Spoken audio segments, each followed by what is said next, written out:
you're looking for happiness in things that don't basically have any meaning.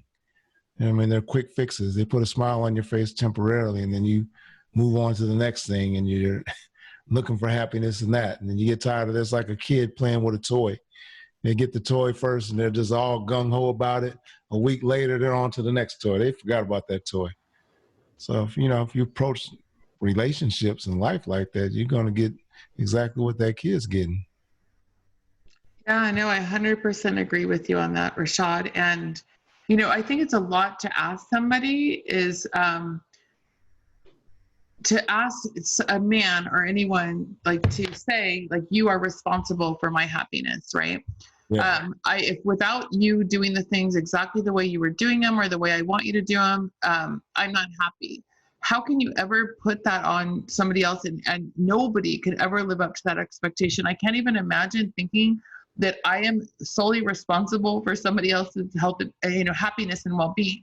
Now, even as a mother having kids, I'm responsible for their well-being, when they're not responsible for themselves, but their happiness.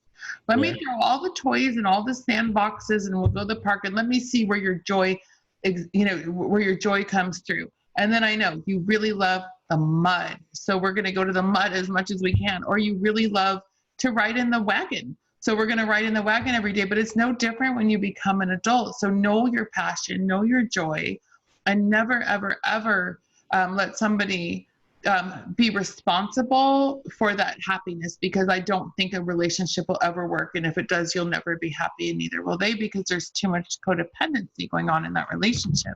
Mm-hmm. So that being said, now we're going to take it even a step further. So again, I know about your situation with your significant other, Rochad. We've been friends for a long time, and I know you're in this wonderful relationship, and I'm pointing that out for all these viewers out here that is possible. However, for all those that weren't that perfect relationship, is there something that was some overarching vibe that you got, or something that some type of behavior you saw over and over, and then she was different, and that may be something that's a super easy fix for women? Not meaning that they have to change themselves, but something they could maybe think about and ruminate on and decide if that's something that's something they could change. It could be any of the above. I think that's the part of it that is just timing, because if I'm not in a space for that, and they are, and it's just a timing thing, then we just we didn't cross paths at the right time. I mean, that happens a lot of time with people who date, where you might have gone out on a date one time and it wasn't necessarily there, but then you circle back around and boom, and this next time it worked, and you're like, okay, well, how come? What happened like the first time?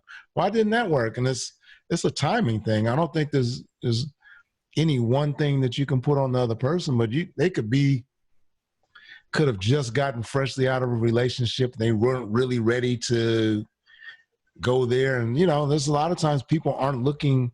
A lot of times people are just looking to date. Period. Like, they're not trying to go to the next level. Yeah. So it's just, I think it's really about everything kind of lining up. Right.